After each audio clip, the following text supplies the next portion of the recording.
Hey guys, this is Emily Nolan and you're watching Brave Talks. I started this show because I really wanted to have these sofa kind of conversations with women who have really inspired me to be braver and to radically accept myself and have compassion towards myself. Because there was a time in my life when I wasn't so brave and I wasn't so compassionate towards myself and I wasn't so accepting of myself. And so there was a moment in my life when I I was sitting in an audience and Amber Valletta walked up on stage. She's a supermodel. And she said, we were at a conference and she was speaking and she said, I'm coming out to you today as an addict. And I was jarred. I was so shaken because I was thinking, oh, like here's another model, which I was modeling at the time. And so I thought like what she's going to talk about is something about the beauty or fashion industry. And she instead took a total departure and chose bravery and radical honesty to heal herself and this journey that she had been on. And also by doing that, healed everyone else in the audience of that shame, that supposed shame that we have around whatever it is. And for Amber, it was being a drug addict or having alcoholism, whatever it was for her. And for me, I understood addiction as body image addiction. And I had 4 months before the conference had full body liposuction.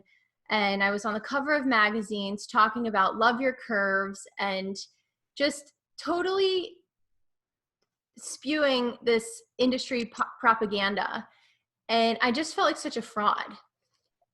Even though like I was getting paid to do all of these wonderful things, and I could have just kept riding that roller coaster and that amazing climb, right? But I instead chose to come home to myself and to be a soft place to land for myself, and chose to be brave and soften my heart and not know what the future holds, but know that because I'm brave and have compassion to myself, I can do anything. And I don't have to be ashamed of my past and my journey. Although it wasn't like a black and white journey, it wasn't like linear, there were a lot of ups and downs. But that story changed my life. That bravery that Amber shared on stage, whether she knows it or not, changed my life and the trajectory of my journey of radical self-acceptance. So today I have Lauren Holiday on the show, and Lauren is an all-star at in so many fields of life and such an inspiration to me on many different levels.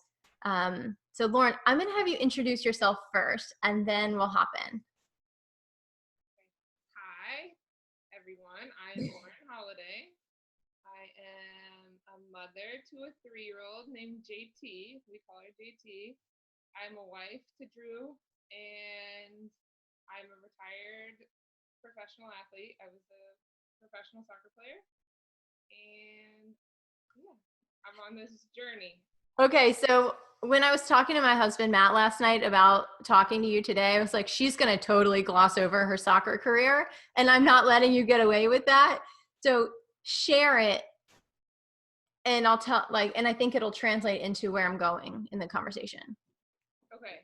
I am a 2-time Olympic gold medalist. I am a World Cup champion, and I played on the women's national team from 2007 to 2015. To 2015. Yeah.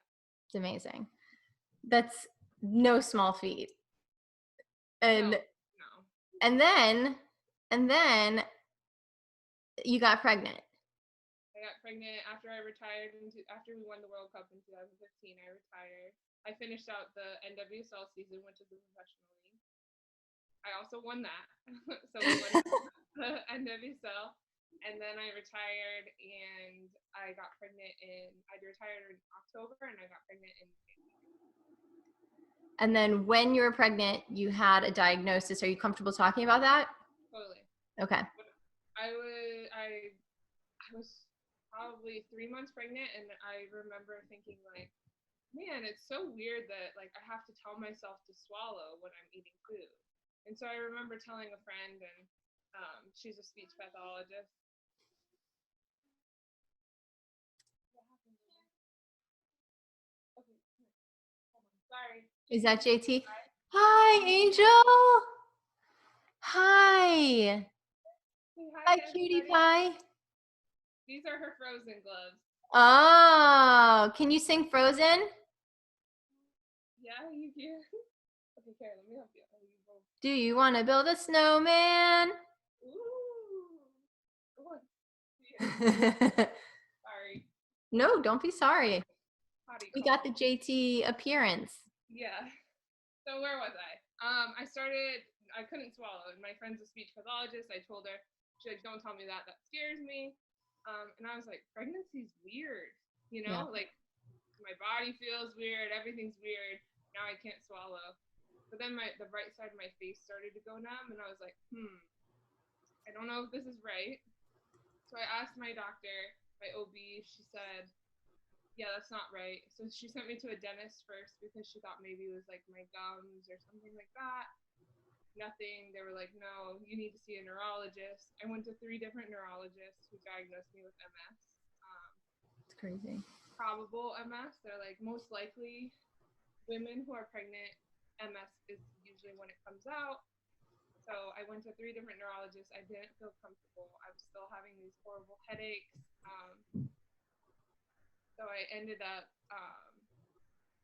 telling them that I needed an MRI.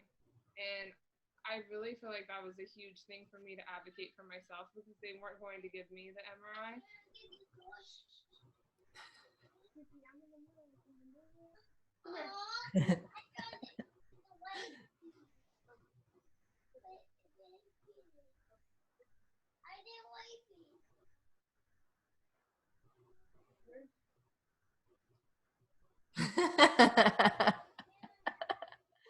This is raw motherhood. I know, I'm so sorry. Okay. Please choose your child. That's amazing. And hi. You know what? I told Ollie about you today. Do you know who Ollie is? Remember you saw them on the video? Ollie is my baby. Do you want to know what we did today? Where is it? We cooked your mom's pancakes. This is Ollie's hat, and it barely fits my head. Do you want to see something funny? You want to see something funny? Okay, you know how yummy your mommy's pancakes are? Which we'll introduce in a second. Let me see. Do you have one? Can I show her? Let's show her. Ready? Mommy already took a bite. Ooh, do you like those pancakes? What's the name of them? Mummu's? Yeah, is that named after your great grandma? Yeah. Okay, look at my first Mummu's pancake. Does that look right? That's V1. You want to see V2? It gets better. You want to see V3? So V3 is interesting because V3, I was having a hard time in the kitchen, JT. And I watched this YouTube video of this very unqualified guy giving unqualified advice who said put parchment paper down in a pan if it's sticking. So I ran out of parchment paper because quarantine life. And so I decided to use a Silpat sheet because I know how to bake. And then look at V3. Would you eat this? No, I wouldn't eat it either.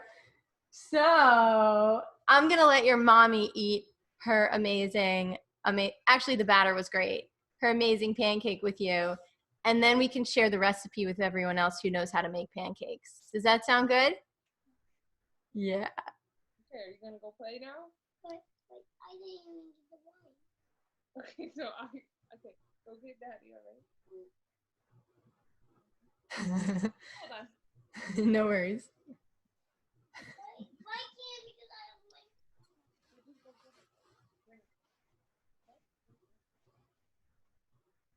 Oh, the joy Mom, of like, motherhood. hey, at least I got Ollie down, and the guys in my yard who were like blowing leaves are gone. I totally feel it. Will the leaf blowers wake Ollie up? No, because we have a sound machine, and I like jacked up the volume really loud. That's true. I live by the sound machine. Thank you. Okay.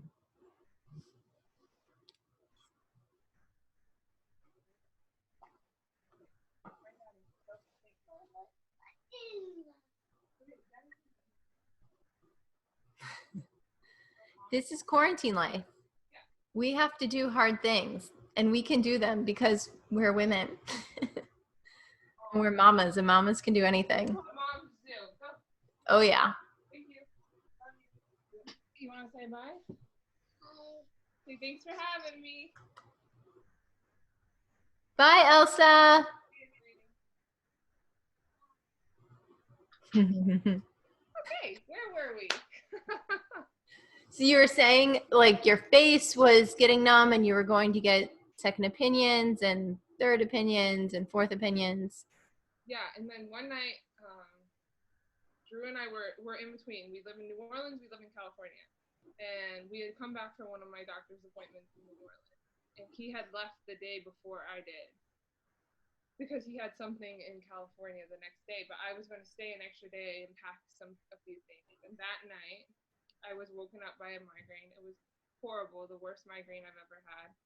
So bad that I was scared that I should call 911. So to calm myself down, because I thought I was being irrational, I put myself in the bathtub and I started to like, okay, what's happening to me? Like, I know something's wrong. What's happening? And so the next morning, I didn't really sleep that night. I woke up and I called my friend and I was like, I have to get an MRI. Like, is there any way you can pull any strings? Like, I just have to get an MRI. And they called me back and they said, we can get you in today. We'll get you an MRI. So I ended up going to the hospital with my friend and I had the MRI and I knew right away. The MRI tech, he was an older man. He was like my dad's age and he sees this woman with a pregnant belly. I think I was 6 months pregnant at the time, 5 or 6 months pregnant. And he sees this woman with a pregnant belly and he's so worried. Like I can see the worry in his face. I can hear it in his voice. And I get done with the MRI and he says, "Can you stay here? Like don't leave. Stay here." He's like, "You don't have to go to the waiting room. Just stay here." And he's like, "A doctor's gonna call you." And probably within 5 minutes, I had a phone call from one of the doctors, the neurologist, and he said, "I have good news and bad news. The good news is you don't have MS. The bad news is you have a really large brain." And I just remember like instant tears in my eyes, and the only thing I could think of is what happens to her. Mm-hmm. You know, I have this baby in my belly, and like, yeah, maybe something happens to me, but what happens to her? Anything that happens to me happens to her. And I don't even think I was able to ask many questions other than, is it cancer? And that they said they didn't believe it was cancer. And so that was like the good news out of it. My husband got on a plane immediately. He met me back in New Orleans, and we started our journey from there. My gosh. And then after so you went like 35 weeks or 34 weeks, you carried your daughter. I did. So my husband and I decided after we met with a few doctors that the best place for me and to have the surgery and to deliver our daughter was at Duke. I think he's the best neurosurgeon in the world. His name's Dr. Friedman. And so we ended up choosing him. So I moved to North Carolina, Durham area in August, like August 15th. And then my husband came on the 30th. And then I ended up delivering JT September 20th. And I had brain surgery October 20th. Wild. So wild. And then, so what's interesting to me is after birth, you went into surgery 3 weeks after, right? 4. 4 weeks after you gave birth. And when you told me that, I was thinking about, gosh, I mean, 1 month after giving birth to Oliver, I was in the thick of postpartum. I was exhausted, pumping at night, pumping all day, nursing all day. So things haven't changed. No, I'm kidding. Basically, it's been like that ever since. No. And just scared to be a new mom. Like you're in this like deep dark ocean, and there's no one really to guide you other than maybe my mom came to help me, but it's as a mother, it's your own journey. And then on top of that, navigating going into brain surgery with a new daughter, the codependency and the responsibility of mothering a new child, and a husband and a family, and having so much on the line. It really like is, I can't imagine how that felt. Yeah, for me, the hardest part was I had my daughter at 35 weeks. I tried my hardest to like keep her in as long as possible, but by the time it got to about 32 weeks, I wasn't even sure like I could make it to 35. Like the whole right side of my face was drooping. If I went on a walk, my husband had to like hold me because I would just veer off. Like I had no sense of balance. I had no sense of like anything. I couldn't control my body as well as I wanted to. So that's when the doctor decided, okay, 35 weeks. This is like the furthest you can push. And it's the safest for JT. So in my mind, I had convinced myself if I make it to 35 weeks, which I'm going to make it to 35 weeks, then she's going to be fine. But when I had her, um, I went under general anesthesia, which is crazy. And when I woke up from anesthesia, they said, JT's in the NICU. She's okay, but she's going to probably have to spend some time there. She's having trouble breathing. When she came out, she swallowed a lot of fluid, and we're just going to check to make sure everything's okay. And that week that she was in the NICU was by far the hardest thing like I've ever done. I felt like I failed. I felt like I couldn't protect her, even though I was suffering and I was trying to get through my own medical battle. I felt like by having her at 35 weeks, I had failed her, that she was in the NICU. So I think for me, that guilt and that the mom guilt, the pressure that you put on yourself to be perfect for your child and to give them just the best chance and the healthiest chance, I think that pressure like really got to me, and I was not in a good place knowing that she was. It's interesting because I was thinking about that coming into this conversation, because you've been under the most pressure any athlete could ever be under. And the pressure of motherhood and being responsible for this little individual, what's the difference between that pressure, and was one harder than the other? So the pressure of being an athlete, I feel like there is a ton of pressure, and there's always like a spotlight on you, and there's a responsibility you carry that's like, I have to be the best always. Like every practice, every game, everything I do, I have to be the best. And I feel like I've carried that as forever, like being an athlete. Like I've always wanted to be the best at everything, even when I'm not the best. But like that's what I've always done. But in motherhood, what I've realized is with JT, like I don't have to be, I want to be the best mother, but I don't have to be the best, but I want her to be the best. So, like, I want her to have the best care. I want her to have the best chance. I want her to have the best food. I want her to have the best breast milk, even if I was only allowed to pump for 2 weeks before I went to brain surgery. Like, I was trying every trick in the book, like avocados, oatmeal, how much breast milk could I get? Because I was so adamant that she had my breast milk that was the best for her, that she was going to grow the best if she had that. And I Right. feel like still to this day, it's like everything I do for JT is like, no, I want her I want her to have the best of everything.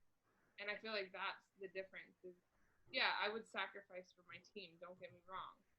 But I feel like at the end of the day, like my sacrifice for the team was so I also won. Like I wanted to win. Right. Um, and I think with your child, like it really doesn't become about you at all. You just want them to grow and thrive and be the absolute best that they can be. Totally. I was talking to another girlfriend of mine about a similar thing and saying one of the challenges of motherhood is that it's this selfless endeavor and there is no trophy or there's no really goal because the child keeps growing and you keep just like shifting and moving around and trying to, you know, get them to the right class and get them to the right team and get them to this lesson or nothing right now. Like in Right. quarantine, what are we doing? I don't know. Is he doing the right thing in quarantine? But like the goals shift. And so there is no trophy or award. And that coming from an athlete's background myself is, and that's the way that and I think our culture's mind is set, that we are always, you know, what's your next goal? What's your next step? I'm sure you hear that a lot now too. Um, it's like, keep my child alive. Is that a good one? You know, but it's interesting to like not have that gold medal or trophy. And Yeah, you're, I think that's hard. And I tell people all the time, like, I am not meant to be a stay-at-home mom. Like, that's for sure. yeah, And I feel like I see women who do it and who are so great at it. And I'm like, I wish. And then I find myself comparing myself to them. Like, I wish I had that. I wish I had that in me. Like, that I could do that great of a job. Like, staying at home with her all the time and everything. But I think it's also just like the realization like your child is going to thrive and grow if you are also thriving and growing. And if that means you're a stay-at-home mom and you're thriving and that, then I think that that's wonderful. But if you're not and you want something different, I think that's okay. And I think your child sees that and they respect that and they just kind of follow you. So I think that was really hard for me and it still is. Like JT's 3, she's went to school 3 days a week and I still have this guilt of like, am I abandoning her if I chase my dream?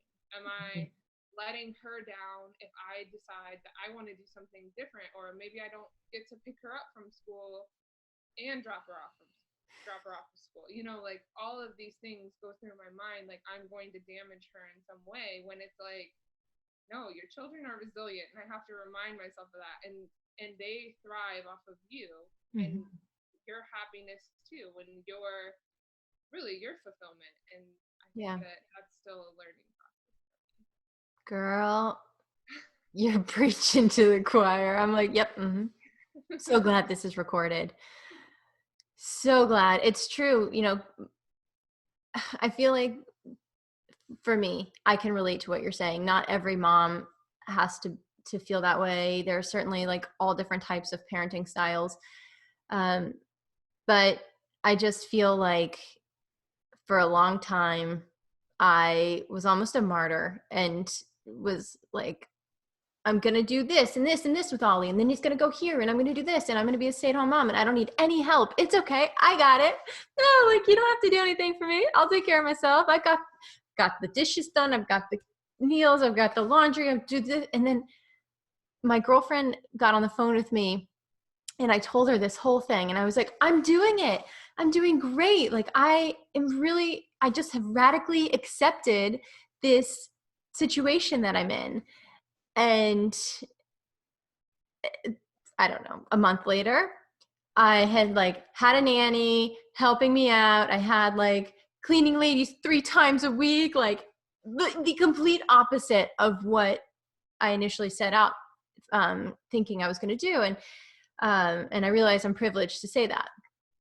Uh, and she called me and she's like, so what happened? Like the last time we spoke, you gave me this big pep talk that you were like stay at home momming and like rocking out and doing great.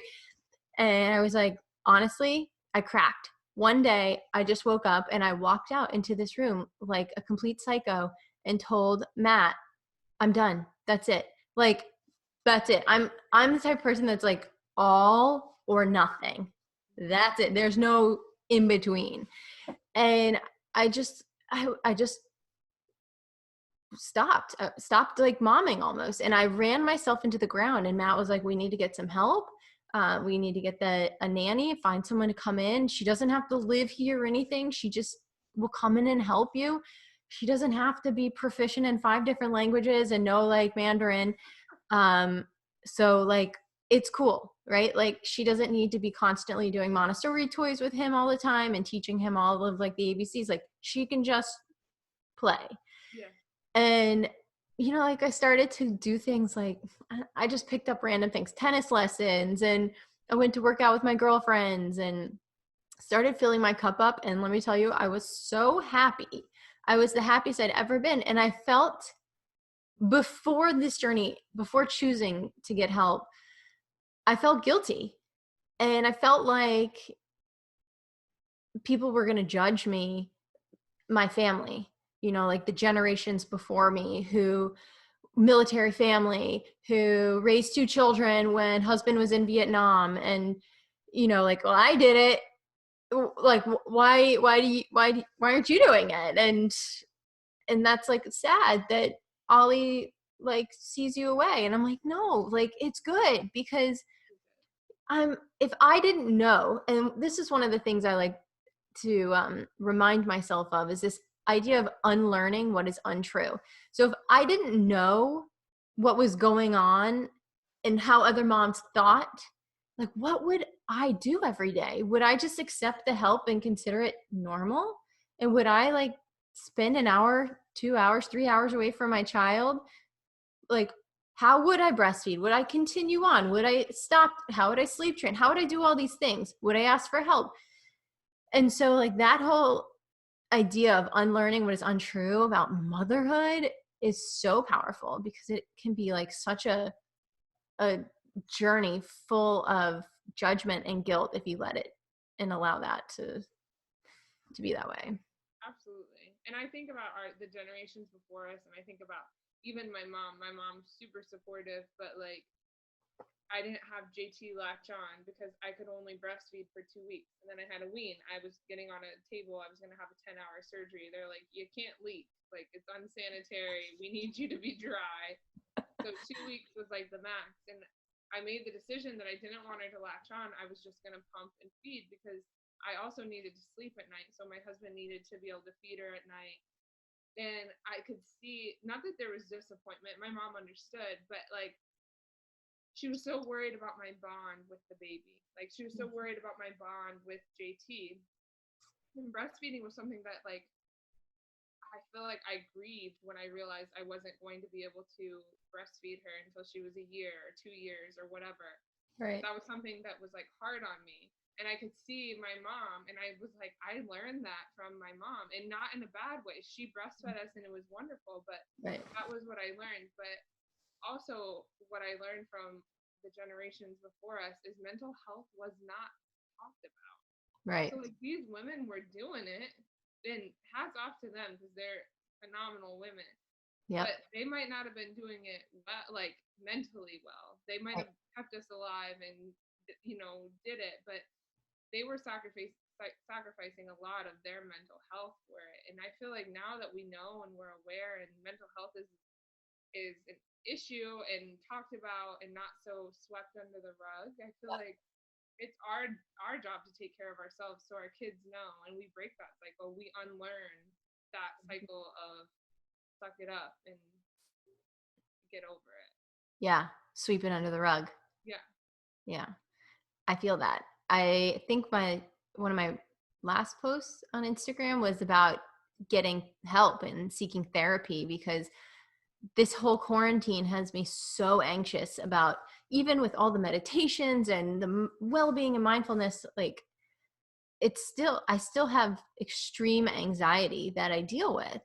And there's so much when you think about the future, and we can't always live in this present moment, although it's nice. anyway, I was talking about getting help, and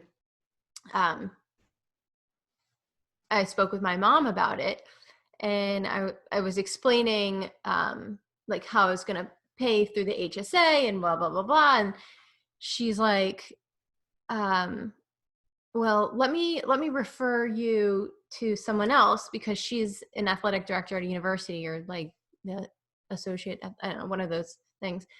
And PhD in positive psychology. Okay. Cancer survivor, but PhD in positive psychology. And the interesting thing is, she wants to refer me to a therapist, but she's never, ever been to a therapist in her life. And I was like, Mom, I'm good. Like, I got this. Thank you so much. But that's what you're talking about, is like, I'm not saying that she's emotionally numb or there it's like bad and I'm good. I'm just saying our generation is different, and it's not a bad thing to get help from someone who can help you. It's not. You know? It's really not a bad thing at Not a all. bad thing. No.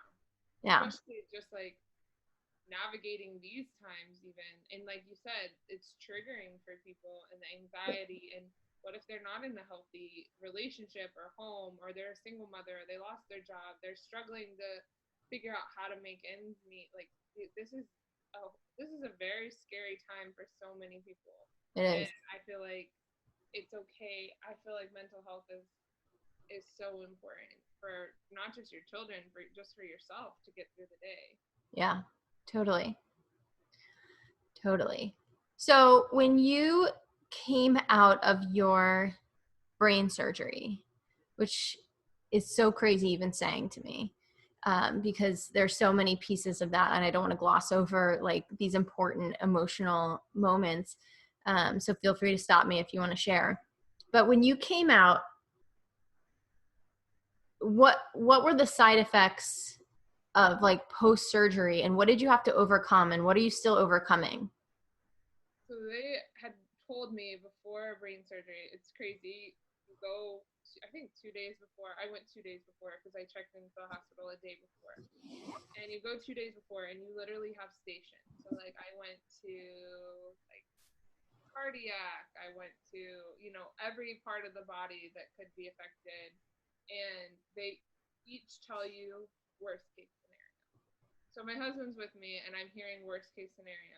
When you wake up, you could be on a vent, and you might not come out of it. So maybe we'll put you in a medically induced coma if X, Y, and Z happens. So just be prepared. Who do you want to make decisions for you? What do blah, blah, blah, blah, blah.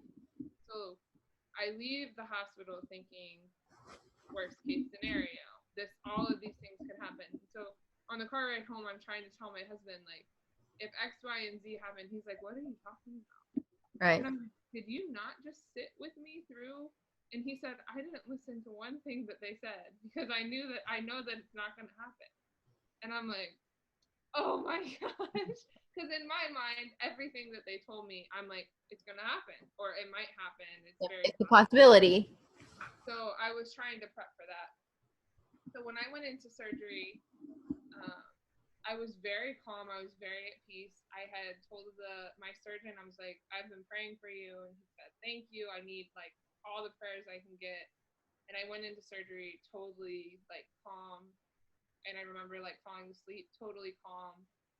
And I woke up from surgery, and I was so thirsty.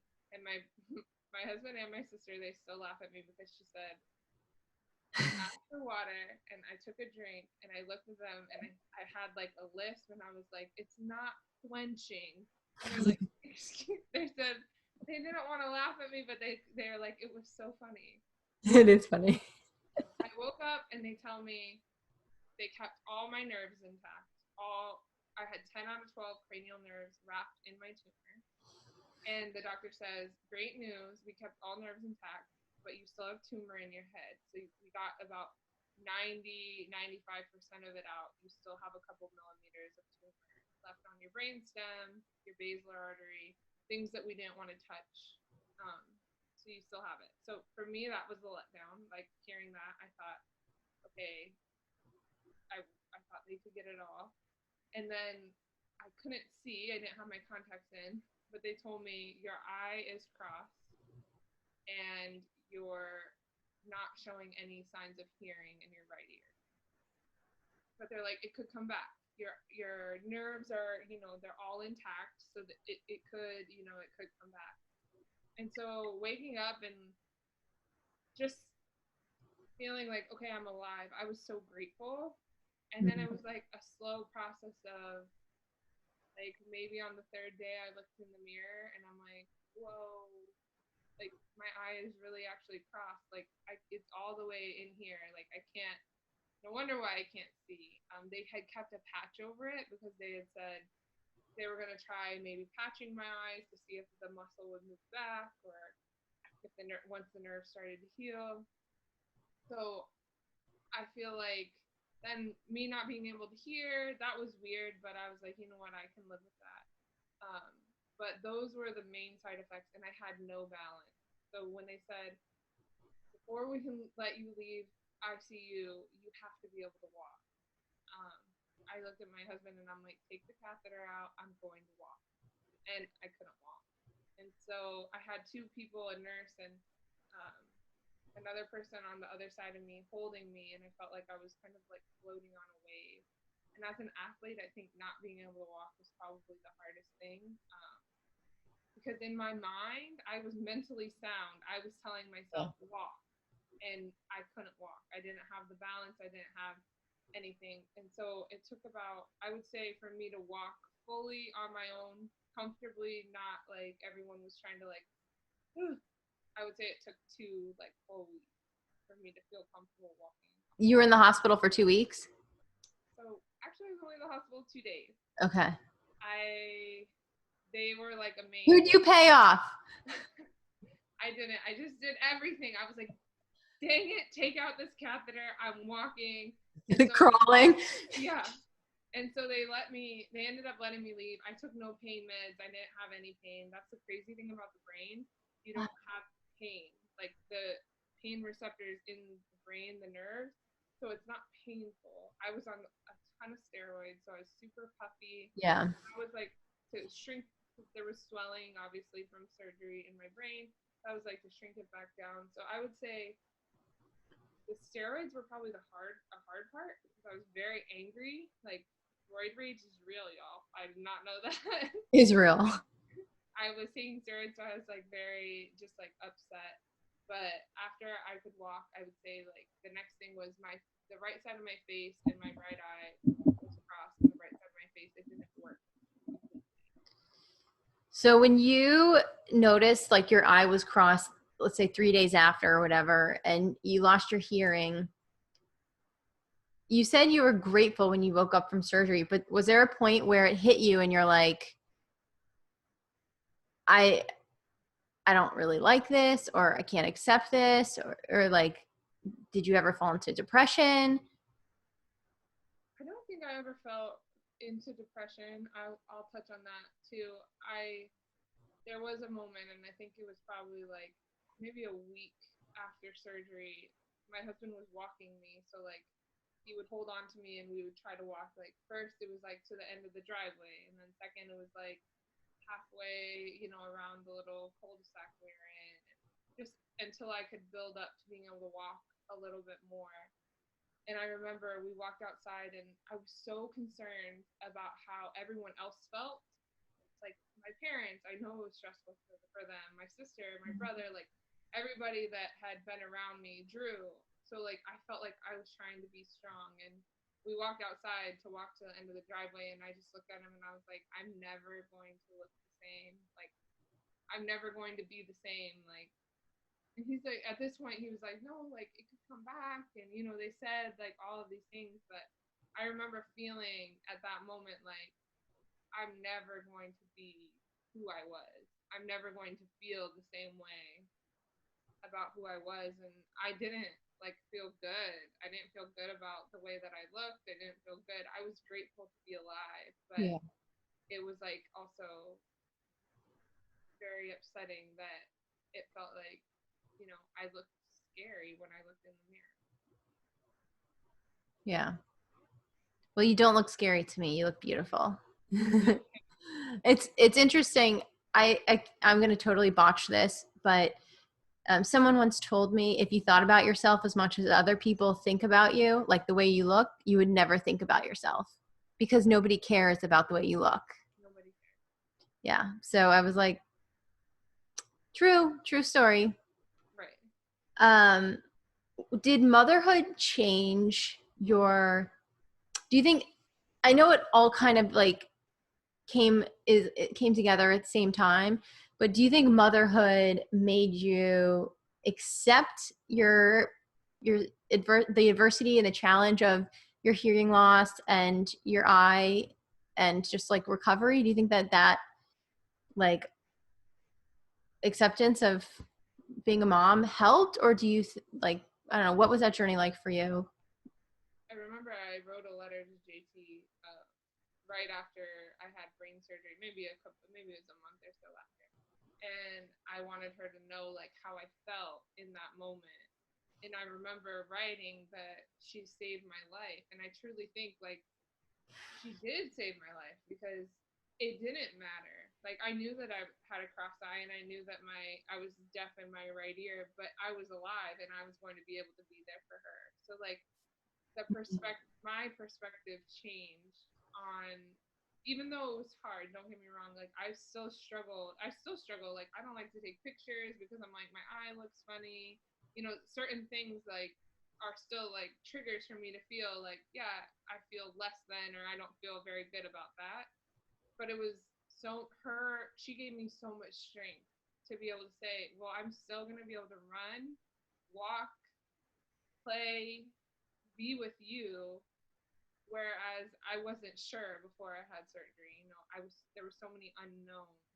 So I think just like her resilience and me having her gave me so much more strength than I ever thought that I could have. And it's crazy because I have such a loving family. I have on both sides. My husband's family is so supportive. My family was so supportive. I mean, everyone thinks we're crazy. My parents and his parents were living in the same house with us while I had surgery. And Okay.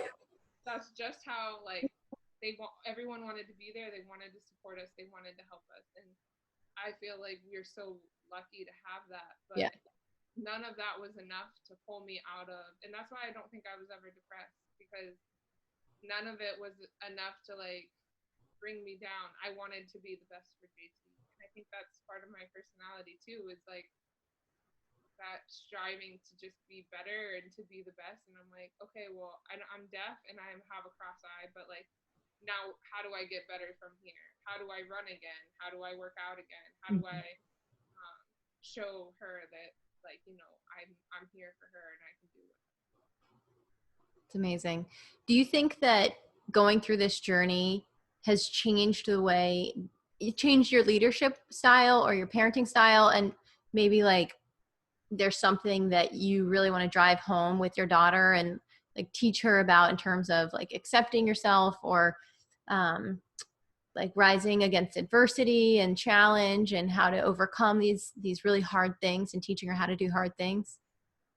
Yeah, I think that I don't know if the whole brain surgery was like the only thing that had changed me. I think that my whole life there's been a lot of things that I've had to overcome, and I feel like now, and I think this is cheesy, and if I heard someone else say it, maybe I would say they were being cheesy, but I feel like my life prepared me for that moment. The things that I had overcome and been through before. I've had open heart surgery. Like there's been loss in my life. I've been cut from teams. It's never been necessarily just like an easy road.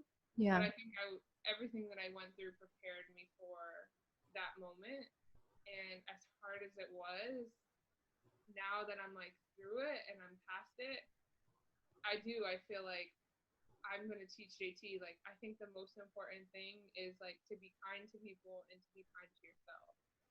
And I feel like when you humble yourself to encourage others, and I felt it when I was doing this, when I was going through this, like the amount of support that I had, even though I didn't necessarily want to hear it at the time, was incredible. And I think that's just like a testament to how I have treated other people. So Yeah. I think that is something that my husband and I, and same with my husband, he's the same way. But I feel like that's something that we've like really driven home to her. It's like you need to be kind, and we love people, and people are welcome in our home. People are, our arms are wide open for people who are suffering or anything. Yeah, I feel that because you're like, when are you coming out? Like as soon as this quarantine is over. Yes, you are welcome. Yeah. You're like, I have an avocado farm, and I'm like, I've got an avocado tree. Does that count as a farm? It does. It does. Basically farmers. Oh my gosh. Yeah, you're basically farmers. So I have another question about what was important to you. So there have been times in my life where even like smaller moments in my life where my mom just moved and I was clearing out my boxes and I was going through all my memories, and some of the memories were like national championship trophies and like all these big medals and whatever. And I kept one trophy, which I kept like it was, so golf was my first sport, and I was also a softball player, but like I was playing golf, and I was on the boys team because I was like better than the girls, and I shouldn't downplay that. I was better than the girls, and I won the ultimate tournament trophy at the country club, which by the way my family couldn't afford, but I snuck in because my grandma wanted me to have this like experience, right? Like of wearing plaid and like hitting a ball very far, which I was very good at. And the winner's trophy was a boy. There wasn't even a girl. And so like I kept the trophy. It was a boy. And that was important to me.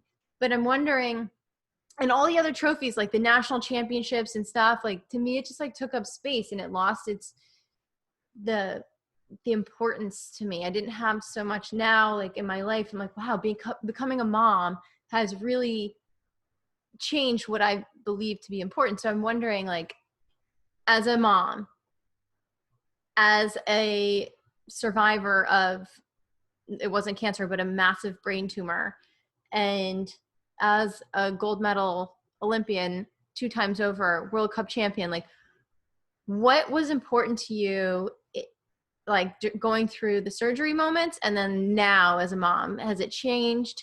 And did some things lose its power over you and lose its importance? So I think I've always struggled, like what you're talking about. I've always struggled with like the aspect of sport and it like being like a huge thing in my life. So like I've always downplayed everything. Like, oh, you know, you won 2 gold medals. Like I don't tell people that. Like my gold medals aren't on display. Like all of that stuff, like trophies, things like that. And it's funny you said you went to your parents. I just went to my parents' house last weekend, and they're trying to give me stuff now. They're like, take it. Like JT's getting older. She's gonna want to see it.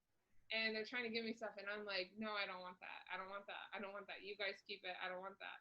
And my husband's like, no, like we're taking it because it's a huge part of who you are. Yeah. And now I feel like now I'm fully embracing it because I realize like I want JT to strive to be great.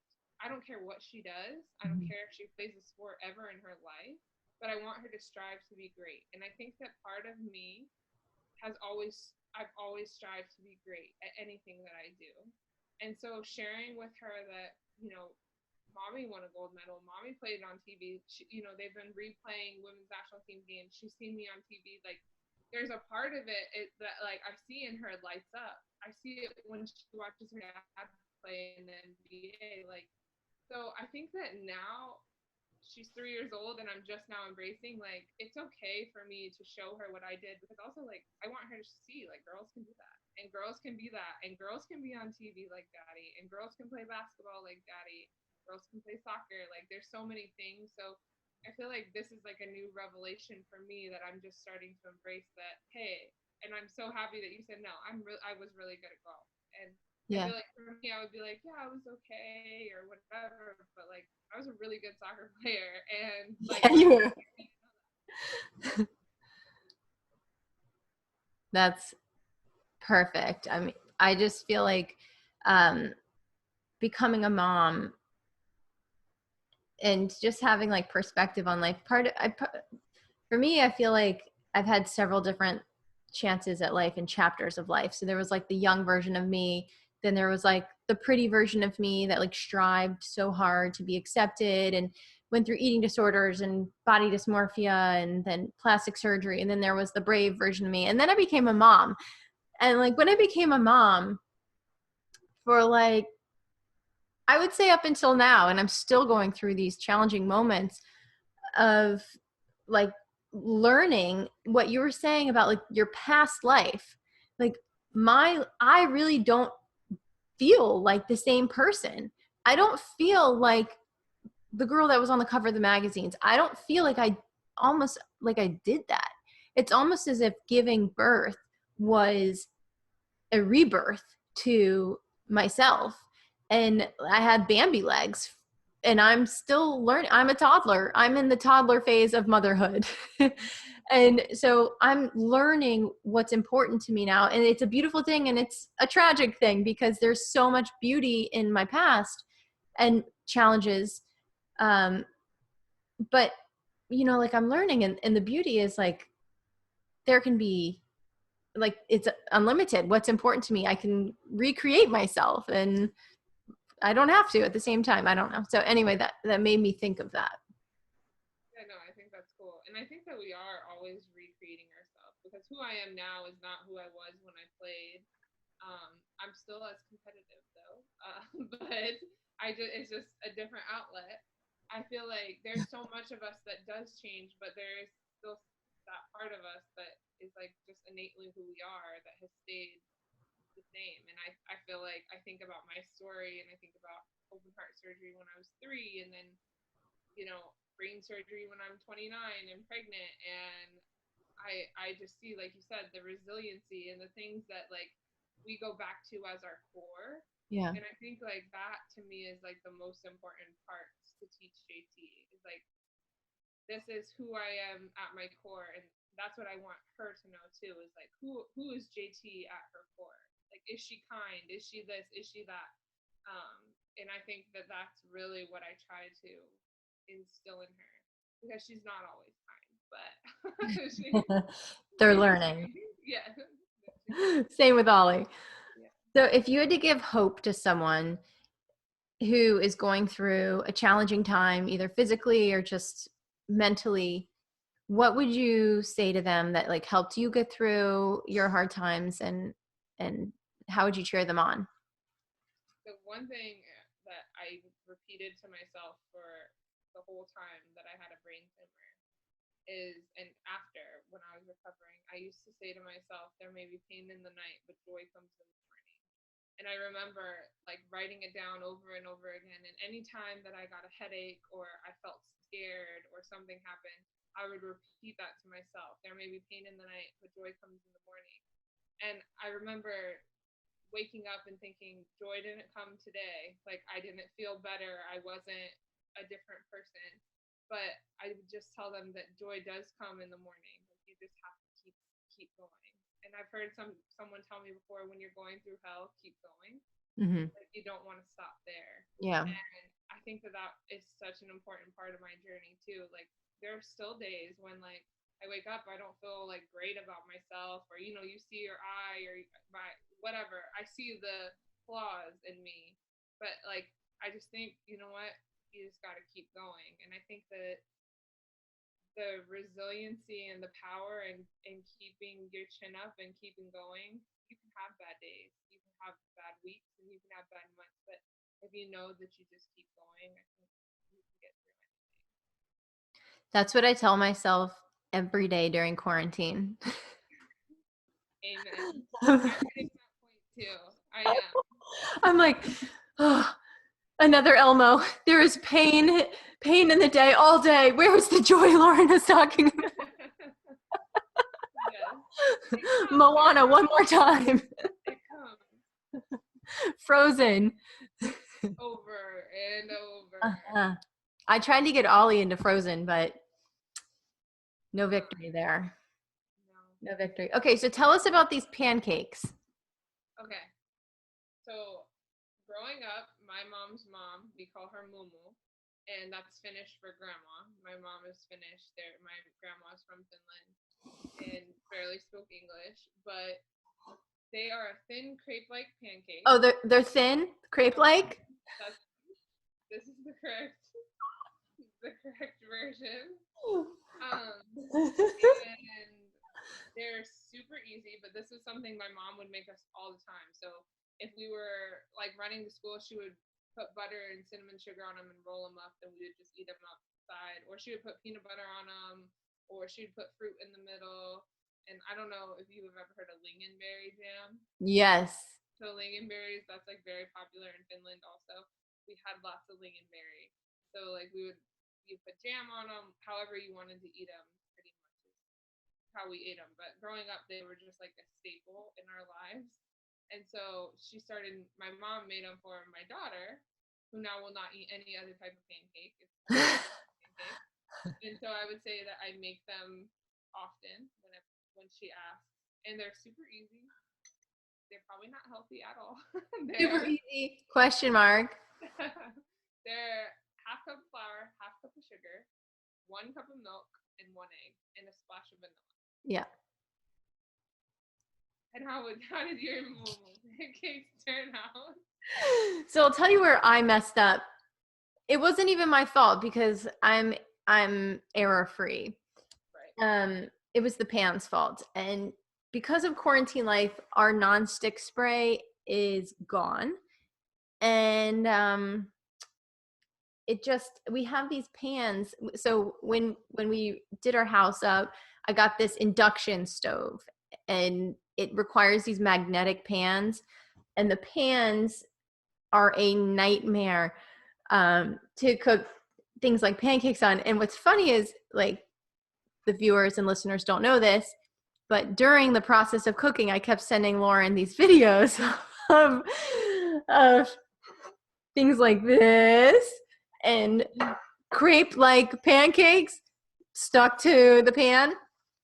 And so I really just the pancake thing, when you were like, well, just make a regular pancake and you can eat like a regular pancake. I was like, I don't think that Lauren knows that I've never made pancakes in this house on this stove. And I was going to text you and be like, but like, I don't know how to make a pancake. And the funniest thing is, like, I can bake and I can cook and I'm pretty decent at both. But this hybrid of the in-between that you've challenged me with is like a huge challenge. So like, I'm going to like really put my mind to it and try and make pancakes. But poor Oliver has never even tried a pancake. He was you saw the video I sent you. He was standing by my side going, mama. I was like, honey, you're not getting a finished pancake today.